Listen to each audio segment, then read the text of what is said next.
Welcome to the Water Tribune Virtual Pavilion. We are broadcasting from Zaragoza, Spain, and we are 8 countries working together today towards the same goal. We want to talk very openly, very bluntly about water in a different way.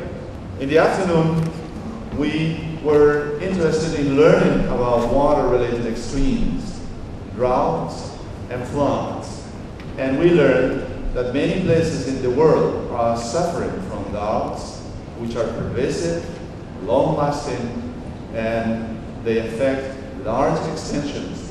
And really, they pose great challenges to managers to make sure the water will be available as we always would like it to be.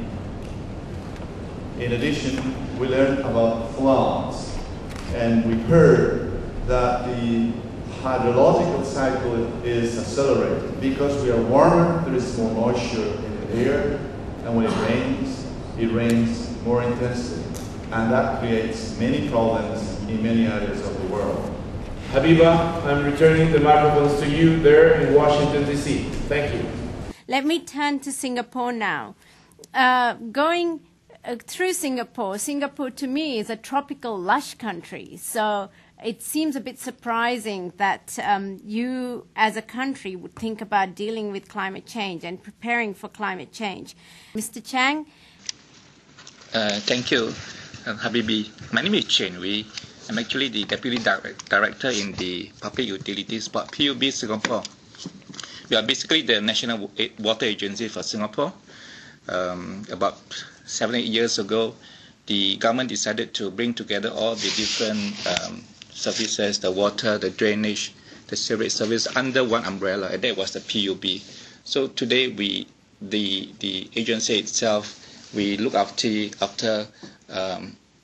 the stormwater, drinking water, and also the treatment of sewage, and more than that, we actually do more than that. We actually try to short-circuit the water loop by actually reclaiming back that used water. We call it used water. We don't call it sewage. Thailand, over to you. Okay, thank you, Happy. This is Anon Snitwong from Chulalongkorn University. And I think from your questions about the perception of Thailand and Southeast Asia in general about climate change is still pretty much focused on the change in the mean climate and still less on the variability and extremes. Indonesia. My question is that, is there any discussion to also get some carbon money for water resources project that reduce the emission to the atmosphere? Like for instance, replacing the pump irrigation with the gravity irrigation, or building hydropower.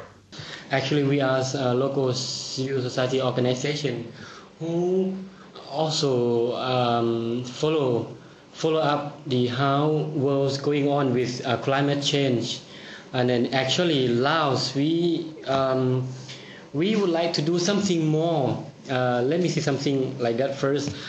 Tangible information for people in a community, and talking about climate change. You know, the only person who in charge in government and also civil society organization who can follow up the climate change. Singapore has demonstrated and managed to balance supply and demand side of the whole water management equation, including the readiness against climate extremes. And what you see is with a solid educational program, or let's say public awareness program, you have not used climate change as such as an argument for readiness of the society, but you have provided technologies, You have mobilized demand side, consumption and leakage and all these things at the household level through education to these people, providing them support.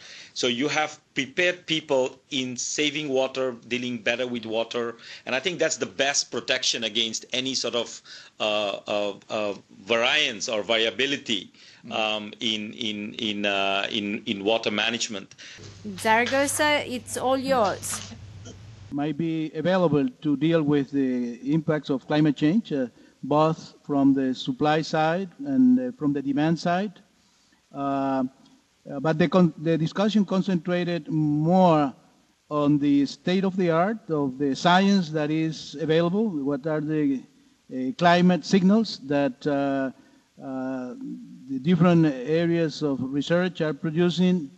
And all of them, of course, reflect that major issues in terms of water availability and water stress in many parts of the world that are predicted. But there is still a long gap between these long-term predictions for 2050 and 2070 to what our client countries need to do in the very short term. So it's a very interesting discussion for us. It's for World Bank. And we look forward to the questions we might have from our.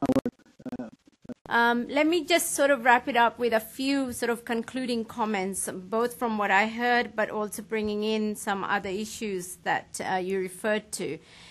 Nick Stern said climate change is one of the biggest global market failures that we have experienced to date. Basically, markets didn't find a solution, which is why we are where we are in terms of the greenhouse gas emissions. One of the things that you pointed out is that for many countries, climate change is a reality now. Many people talk about the fact that they are experiencing changing conditions, and in a way you can say that the past is not a good guide to the future. So whatever farming practices you might have done in the past may not be something that you could continue to do so in the future.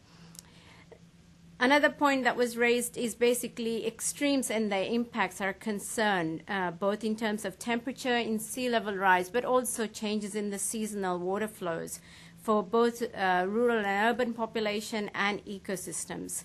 That will have an impact on people's lifestyles. For example, can farmers really stop being farmers? Can we live in society where we don't carry on doing what our parents and grandparents were doing? Can we change our behaviors enough to, in fact, use less water or use water more efficiently?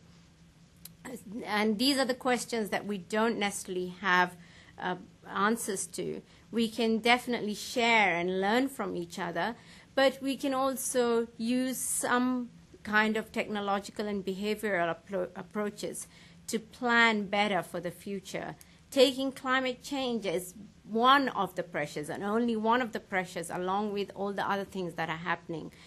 Some of you referred to the other multiple pressures that occur as part of human activities, that occur as part of natural changes in ecosystems and so on. And we really need to think of adaptation, not just climate change, but adaptation to all the things that are happening in any location. So it has to be location specific. We can definitely learn from each other and bring those things in, but don't forget that it's not just adaptation to climate change. I want to try to make sure that we don't leave the room thinking climate change is a doom and gloom. To me, climate change is actually an opportunity to do development better, to do capacity development even better than we have in the past. We've tended to take a one problem approach, trying to find a solution to that. We have to be a little bit smarter, and let's use climate change as really a new way, a new excuse for actually doing things that we should have done better in the last 30 years or so. So again, thank you very much for being part of this conversation. I've enjoyed it. I didn't realize it was 3 o'clock and now it's 6 o'clock. So it's been fun getting up, and it's been fun seeing some old faces, meeting some new friends, and also being back in Southeast Asia, or at least Pacific and Southeast Asia. So thank you again, and goodbye.